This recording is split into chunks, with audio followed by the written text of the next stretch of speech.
যেখানে যুদ্ধ জুগুলোকে ধ্বংস করে দিয়েছে, যেখান থেকে লায়নদের উদ্ধার করে মেকশিফট শেল্টারে রাখা হয়েছে। কিন্তু যেহেতু এখনো যুদ্ধের আশঙ্কা রয়েছে, আমরা ওদেরকে অন্য জায়গায় উড়িয়ে নিয়ে যাব। তাই আমরা এই বিশাল কার্গো প্লেনটা নিয়ে এসেছি, যাতে আমরা ইউক্রেনের সীমানার বাইরে এই প্রাণীগুলোকে উড়িয়ে নিয়ে যেতে পারি। ওরা এই প্লেনটা দখল করে নিয়েছে, এখানে আর কোনো সিট নেই। 3টে লায়নই এই প্লেনে ফার্স্ট ক্লাস টিকিট পেয়েছে। আর ওয়াইল্ড লাইফ কনজারভেশনিস্ট অ্যান্থনি পেনিস্টনের সাহায্যে আমরা ওদেরকে 7,000 মাইল দূরে সাউথ আফ্রিকায় উড়িয়ে নিয়ে গেলাম, এই অভয়ারণ্যে, যার নাম লায়ন ওয়াচ, যেখানে লায়নরা প্রায় 14 একর মুক্তাঞ্চলে স্বাধীনভাবে ঘুরে বেড়ায়। ওইখানে একটা বিশাল বড় বাঘ রয়েছে। আর ম্যাচ, ওটা একটা সিংহ। ও আচ্ছা, গেটটা বন্ধ করো। অ্যান্থনি প্রথম লায়নকে মুক্ত করবার পরে বাকি দুটো লায়নকে মুক্ত করতে হবে ম্যাচকে। কি আমাকে এটা করতে হবে? হ্যাঁ, তুমি রেডি? আমি রেডি। চলো করা যাক। চলো। ও মুক্ত। এই লায়নরা এখন যুদ্ধের বিপদ থেকে সম্পূর্ণ মুক্ত, আর ওরা স্বাধীনভাবে এখন আফ্রিকার জঙ্গলে ঘুরে বেড়াতে পারবে।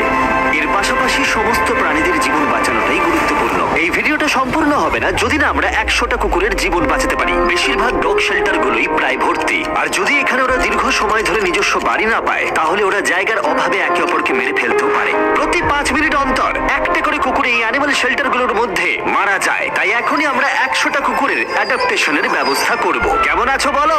হ্যাঁ, ভালো আছি। ও হ্যাঁ, তোমাকে আমার পছন্দ হয়েছে। তাহলে তুমি কুকুর নেবে? কি ধরনের কুকুর তোমরা খুঁজছো? আমরা একটা ছোট্ট বাচ্চা খুঁজছি। ও, একটা ছোট্ট কুকুর। দেখো, তোমার কাছে আসতে চাইছে। পছন্দ হয়েছে?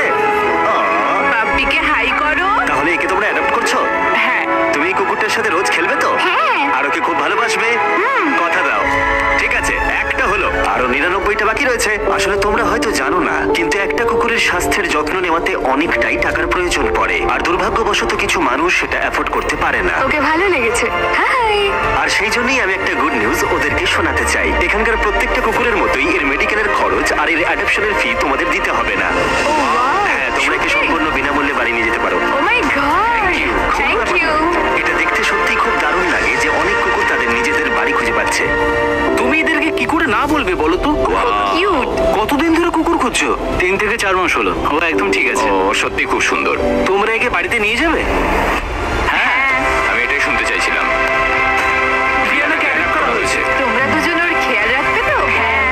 আরো অনেক কুকুর নিজের বাড়ি খুঁজে পাচ্ছিল, কিন্তু বাচ্চা কুকুরদেরই বেশিরভাগ মানুষ অ্যাডপ্ট করছিল। তার ফলে বয়স্ক কুকুররা অবহেলিতই থাকছিল। যেমন ব্লু, এই কুকুরটার বয়স 10 বছর। এখনো সে একজন ভালো মালিকের অপেক্ষায় রয়েছে। আমরা একটু বয়স্ক কোনো কুকুর ও, খুঁজছি, কি cute! কারণ আমরা খুব এনার্জেটিক কাউকে চাইছি না। তোমরা ব্লুকে দেখতে পারো। কেমন লাগছে? হাই, আমার ওকে কেমন খুব আছো পছন্দ তুমি? হয়েছে। ও কিভাবে তাকাচ্ছে দেখো, কত কিউট ও। ও তোমাদের সাথে খুব ভালো থাকবে। Thank you so much. কিন্তু আমাদের কাজ এখনো শেষ হয়নি। যত দিন যেতে লাগলো আমরা দেখতে পাচ্ছিলাম প্রচুর কুকুর তাদের ভালোবাসার বাড়ি খুঁজে পাচ্ছিল। ওকে তোমরা নিচ্ছ? হ্যাঁ, নিচ্ছি। দারুণ ব্যাপার। আর খুব তাড়াতাড়ি আমরা 100 জন কুকুরের জীবন সুরক্ষিত করলাম। প্রত্যেকটা পরিবার প্রতিশ্রুতি দিয়েছে যে ওদেরকে একটা সুন্দর জীবন উপহার দেবে। এরপরে আমরা এক্সোটিক মিনিয়েচার হর্সদের জীবন সুরক্ষিত করলাম, কারণ এই সমস্ত ছোট ঘোড়াদের নিলামে বিক্রি করা হয় এদের মাংস খাবার জন্য। আর আমি দুঃখিত, কিন্তু এই সমস্ত মিষ্টি প্রাণীদের আর আমি এভাবে মরতে দেব না, তাই আমি এদেরকে কিনে নিয়েছি। আর আমরা এই প্রত্যেকটা ঘোড়াকে ওদের বাড়ি খুঁজে দেব। ও এক্সকিউজ মি, সব ঘোড়াগুলো এখানে রয়েছে। ও, তোমার ও, ভালো একে লাগছে? ভালো লেগেছে। তোমাদের আরো ঘোড়া চাই? না, আমার কাছে বাড়িতে একটা আছে। তার মানে তোমরা ঘোড়া অ্যাডপ্ট করছো এর জন্য? একদমই তাই। ও তাই নাকি? যাতে ও বড় হয়ে ঘোড়ায় চাপতে পারে। ও, তোমার পছন্দ হয়েছে? খুব ভালো। একে কারোর অপছন্দ কি করে হতে পারে? আমি চাই এবার ঘোড়াগুলো নিজেরাই ডিসিশন নিক যে ওরা গাড়িতে উঠবে কিনা। দেখি, একটু চেষ্টা করি।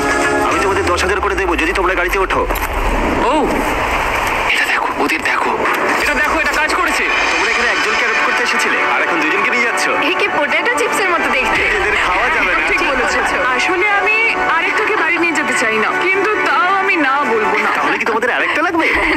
আসলে You always have an option in your pocket with Pocket Broker. Download the app and enjoy trading. সপ্তাহ আগে এরা প্রায় বলি হতে যাচ্ছিল, আর এখন ওরা ভালোবাসার বাড়ি খুঁজে পেয়েছে। এদেরকে তোমাদের পছন্দ হয়েছে তো? হ্যাঁ, হ্যাঁ। ও দেখো, এটা কত সুন্দর। চলো। এটাই এই ভিডিওর উদ্দেশ্য। আর আমাদের শেষ 3টে ঘোড়া অ্যাডপ্ট হয়ে যাওয়ার পরে কি মিষ্টি ঘোড়াটা, তাই না? হ্যাঁ। আমরা 4টে গাধাকে ওদের বাড়ি খুঁজে দিলাম।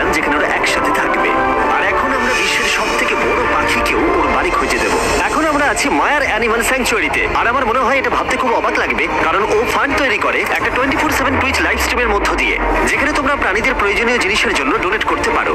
আর এই লাইভ স্ট্রিমে ডোনেট করা টাকা দিয়ে অনেক পশু পাখিদের যত্ন নেওয়া হয়, আর এই বিশাল স্যাংচুয়ারির দেখভাল করা হয়, যেখানে প্রচুর বন্য প্রাণী আছে যাদের দেখভাল করার জন্য মায়া নিজের গোটা জীবনটাই উৎসর্গ করেছে। এসো, তোমরা ভেতরে এসো। ওই দেখো, ওই ওপরে মোমো বসে আছে। মোমো তো খুব মিষ্টি। ও স্ক্রিন পছন্দ করে। তোমার কাছে ফোন থাকলে ওকে দেখাতে পারো। ও তোমরা শুধু আমাদের ভিডিও পছন্দ করো তাই নয়, তার সাথে বাদররা করে দেখছি। ও সত্যিই অদ্ভুত। এ হলো উইনি দ্য মু। এই স্যাংচুয়ারির ফান্ড জোগাড় করতে, যেটা হলো একটা non profit organisation, Winnie the Moo 24/7 live স্ট্রিমে সর্বদা থাকে। আর তোমরা যদি ডোনেট করো, যেমনটা আমি করলাম, তাহলে এরা ওর ভালো যত্ন নেবে আর ও ভালো ভালো খাবারও পাবে। এটা খুবই ভালো যে ও একটা দারুণ উপায় পেয়েছে এই স্যাংচুয়ারিকে দেখভাল করার জন্য। এটা কিন্তু সত্যি দারুণ। হ্যাঁ, সত্যিই দারুণ। এবার আমাদের এখানে আসার কারণ